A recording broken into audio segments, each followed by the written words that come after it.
Immanuel Kant was either the most boring man alive or a productivity genius. For over 40 years, Kant woke up at exactly 5 a.m. every single day.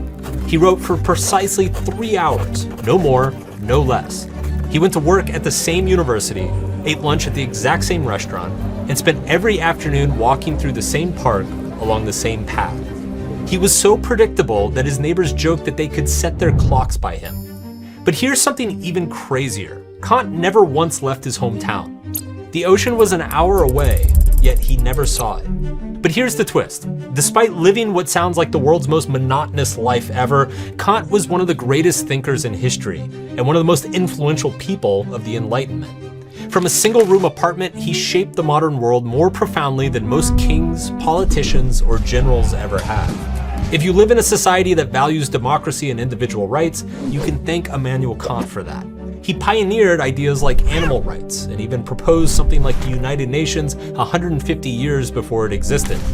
His groundbreaking thoughts on space and time directly inspired Albert Einstein, and Kant completely revolutionized moral philosophy, dismantling ideas that had guided Western civilization for thousands of years.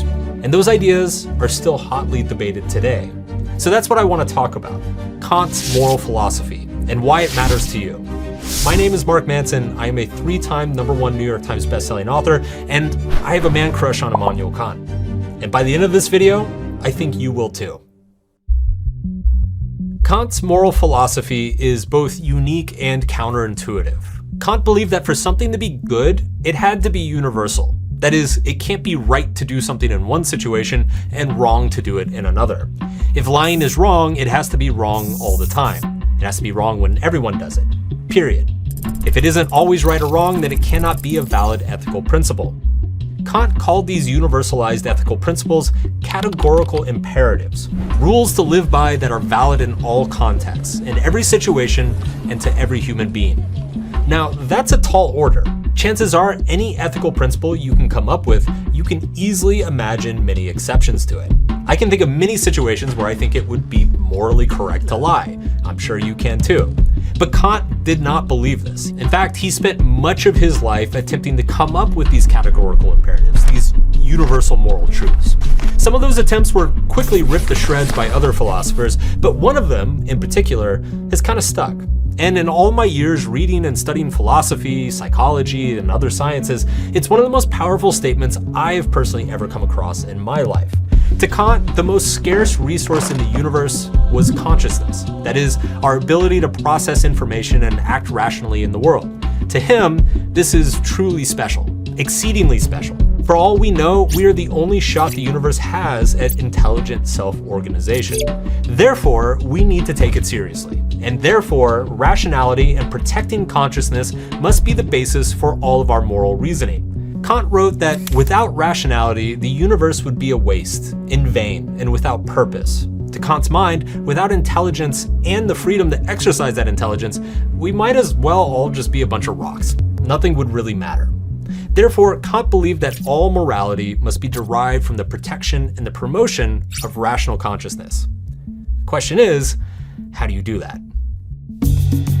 Well, this is where Kant's rule comes in, the one rule for life. And this is it. Never treat a human as merely a means to an end, but always treat them as an end in and of themselves. So let's break this down. Clearly, much of this revolves around means and ends. So let's take a moment and make sure that we understand this. Let's say I'm hungry and I want a burrito. So I get in the car and drive to my favorite burrito spot and order my usual double meat monster. That makes me oh so happy on a weekly basis.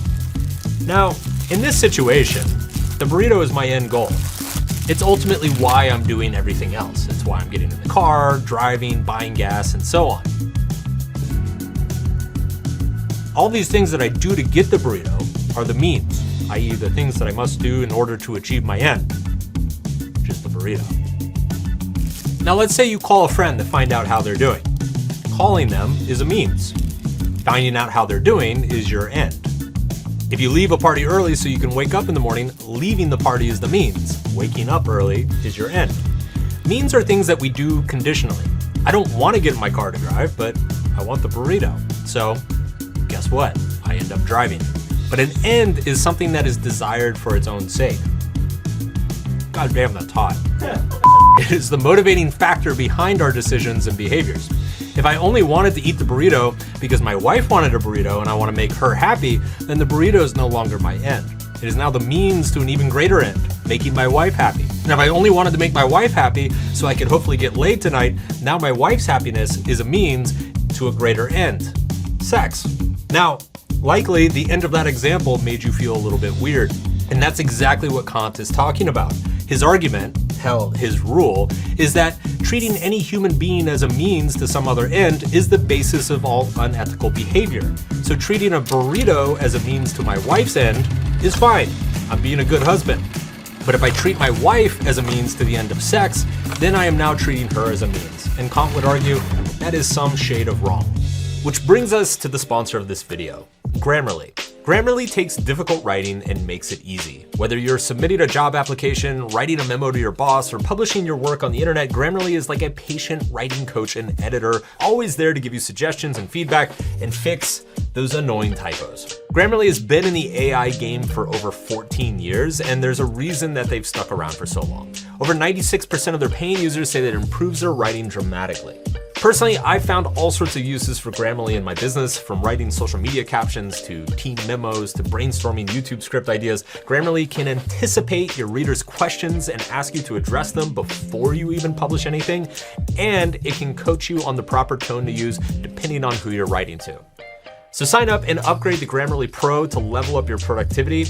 Use my link to get 20% off Pro at grammarly.com/Manson, and you can also click the link in the description. Kant's formulation checks all of the boxes that we would expect from a theory of morality, but it also goes way beyond common sense morality like lying and violence. Because here's something nobody thinks about. You can treat yourself as a means to an end as well. And when you start digging into that, Kant's rule kind of takes over everything. For example, think about laziness. Kant believed that we all have a moral imperative to do the best that we can at all times. He argued you should do your best because anything less is to treat ourselves as a means rather than an end. When you're sitting on the toilet scrolling TikTok for the 28th time, you're treating your mind and your attention as a mere pleasure receptacle. You are not maximizing the potential of your consciousness. In fact, you are using your consciousness as a means to stimulate your emotional ends. This is not only bad, Kant would argue, but it is unethical. You are actively violating yourself. Now, what about addiction?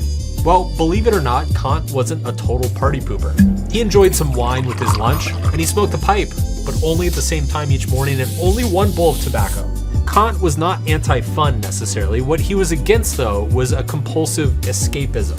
He wrote that using alcohol and other means of escaping one's own life was unethical because it requires you to use your rational mind and freedom as a means to some other end. In this case, getting really fucked up.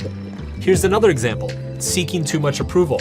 Now, seeking approval is natural, but people-pleasing forces you to alter your actions and speech to no longer reflect what you actually think or feel. For all due respect, Les Grossman did not blow up the jungle! The jungle. Exactly! So right there, you're already treating yourself as a means rather than an end. But it gets worse. Because if you alter your speech or behavior in order to make others like you, then you are also treating them as a means to your end. You are altering and manipulating their perceptions of you in order to garner a pleasant response from them. Kant would undoubtedly argue that this is unethical on both counts, which is kind of crazy because people pleasing is like a pretty innocuous thing. Kant believed that generally it is impossible to know whether a person deserves to be happy or suffer because you can never truly know what their intentions and aims were when they acted. Similarly, even if you should make others happy, there's no way to precisely know how to make them happy. You do not know what their feelings are or their values or their expectations. You do not know the implications that your actions are going to have on them. On top of that, what actually constitutes suffering or happiness in most non-extreme situations is completely unclear. Your divorce may cause you incredible pain today, but in a year it may be the best thing that ever happened to you. You may relish the joy of celebration with friends, but maybe it's distracting you from pursuing something that would prevent even future suffering. Therefore, Kant argued, the only logical way to improve the world is through improving ourselves. This is because the only thing that we can truly experience with any certainty is ourselves. Kant defined self-improvement as developing the ability to adhere to his one rule, the categorical imperative, and he saw self-improvement as a duty, an undebatable obligation put on us all. To Kant, the reward and punishment for not following one's duty was not in heaven or hell, but in the life that one created for oneself. Adherence to morality produces not only a better life for yourself, but a better life for all of those around you. Similarly, failure to adhere to morality would produce unnecessary suffering, not just for yourself, but also for those around you. I'm finished. Kant's rule, therefore, has a kind of ripple effect. Your improved ability to be honest with yourself will increase how honest you are with others, and your honesty with others will influence them to become more honest with themselves, which in turn helps other people's lives, and so on and so forth. This is true for all aspects of Kant's rule, whether it's honesty, productivity, charity, or consent. Kant's rule, once adopted by enough people, will generate a snowball effect in the world, enacting more positive change than any calculated policy or institution. Kant intuitively understood that there is a fundamental link between our respect for ourselves and our respect for the world. The way we interact with our own psyche is the template by which we apply our interactions with others, and little progress can be made until we've made progress with ourselves. Kant would argue that telling ourselves that we are worthless and awful is just as wrong as telling others that they are worthless and awful. Lying to ourselves is just as unethical as lying to others. Harming ourselves is just as repugnant as harming others. Self-love and self-care are therefore not something you learn about or practice. They are something that you are ethically called on to cultivate within yourself, even if they are all that you have left. For most of my young life, I vaguely agreed with the items we've discussed here. Don't lie, stand up for yourself, stop compulsive behaviors, improve yourself, yada yada. But I pursued them for practical and transactional reasons. I pursued them as means because I thought that they would make me more likable, more successful, more wanted, more envied. Meanwhile, the more I worked at it, the emptier I felt. My discovery of Kant was an epiphany. In only 80 pages, Kant swept away decades worth of assumptions and beliefs. He showed me that what you actually do doesn't matter as much as the purpose behind doing it. And until you find the right purpose, you haven't found much of anything at all. It's worth noting that Kant wasn't always a humdrum, routine-obsessed dork. He wasn't always the mayor of Boersville. In fact, Kant's younger years, he was a bit of a party hound as well. He'd stay up late drinking wine into the night and playing cards with his friends. He'd sleep late and eat too much and host big parties. It wasn't until he turned 40 that he dropped it all and developed the routine he later made famous. He said that he developed this routine at 40 because he realized the